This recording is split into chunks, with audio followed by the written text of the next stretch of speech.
us to depart Yellowstone National Park and head out to our new destination, Mount Rushmore. Let's go check out another national park.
We are at Mount Rushmore in beautiful South Dakota. It was quite a journey to get here, and I'm so glad we made it. Well, let's check out the Visitor Center to learn about Mount Rushmore. Mount Rushmore was created by a sculptor named Gudmund Borglum. The project began in 1927 and was completed in 1941.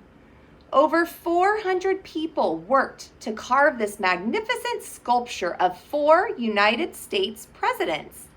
The 4 presidents that make up Mount Rushmore are George Washington, Thomas Jefferson, Theodore Roosevelt, and Abraham Lincoln.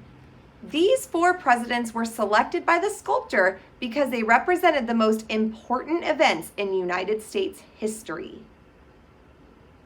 Isn't that amazing? We learned about sculptures last week with American symbolism. And this was designed and created because each president is a symbol for our country. George Washington was our first president of the United States. He was considered the father of our new country. He led the colonists in the Revolutionary War. Winning this war gave us our independence or freedom from Great Britain and allowed for us to start a new country. The sculptor wanted George Washington to be the most prominent figure on the mountain because he believed George Washington represented the birth of our nation. So most prominent means kind of the biggest one or the first one that you see because he thought he was the most important figure to be represented. Okay? So he was a symbol for the birth of our nation. Next is Thomas Jefferson. Thomas Jefferson was our 3rd president. He was the primary author of the Declaration of Independence, which gave the people the right to choose their own government. This document is one of the most important in U.S. history. Thomas Jefferson also signed the Louisiana Purchase, which gave us land purchased or bought from France. This is how we ended up getting 15 new states and grew our country. Jefferson was chosen for Mount Rushmore because he represents the growth of the United States. Okay, so his symbolism from the sculpture's perspective was that he represents the growth of the United States of America. Actually, I should put them like this, right underneath their pictures. Theodore Roosevelt was our 26th president. He was chosen to be on Mount Rushmore because he represented the development of the United States. He worked hard to make sure that the common working man had rights and that big corporations and companies did not take over. He wanted everyone to have a chance to succeed. So he represented the development of the United States, which means the growth and the changes. But what was important was that He didn't want the everyday person to not have a chance to succeed. So he helped to make sure that everyone had a chance to create a business. Last is Abraham Lincoln. He was our 16th president. Abraham Lincoln is most famously known for being the leader during the Civil War. He wanted slavery to be abolished, which means to come to an end forever. The sculptor of Mount Rushmore decided to include Abraham Lincoln because he represented the preservation of the United States. So it was important for him to keep everybody united, even though we were in this big civil war. And he really wanted to end slavery, or abolish, which means to make it illegal. Mount Rushmore is located in South Dakota.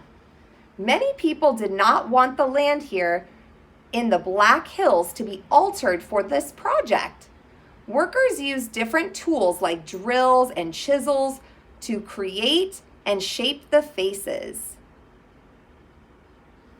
That's an old picture of them first working on Mount Rushmore and carving it out of rock. Mount Rushmore took 14 years to complete, and more than 400 workers helped to create this amazing sculpture.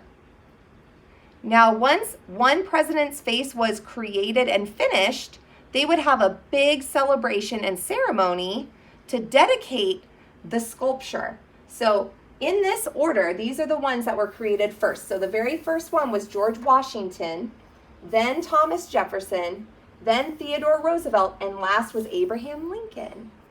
All right, now that we learned some history about Mount Rushmore, let's go check out the wildlife that lives here. Wow, let's see what we're gonna find here at Mount Rushmore. A Rocky Mountain goat. The Rocky Mountain goat is a very skillful climber. Their hooves are soft and strong, so they're able to climb the rocky hills here. They have a white coat, black horns, black nose, black hooves, and there are more than 200 Rocky Mountain goats in this area. What a great creature. All right, what will we spot next? Oh, a yellow-bellied marmot! The yellow-bellied marmot is only really seen during the summertime. These guys hibernate for about 7 months out of the year, and they really prefer to be in their burrows. But in the summertime, you might spot them eating some grasses or other plants and seeds. They're about the size of a house cat, so they're not very big. I think they're kind of cute. You have to look high and look low so you don't miss anything.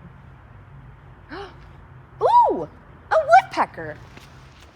It's so exciting that we spotted a hairy woodpecker. Now these guys are birds that really like to perch on tree trunks or even tree branches. They use their skinny bill to find insects, which is mostly what they eat. They're really good at helping keeping the insect population down and controlled so that our areas don't get overrun with all kinds of bugs and insects. So if you listen closely, you might hear the tap, tap, tapping on a tree from one of these hairy woodpeckers. A least chipmunk. The least chipmunk is a member of the squirrel family. These guys are small and very fast and can be found crawling all over parts of Mount Rushmore. They like to eat fruits and seeds and other insects. Aren't they cute?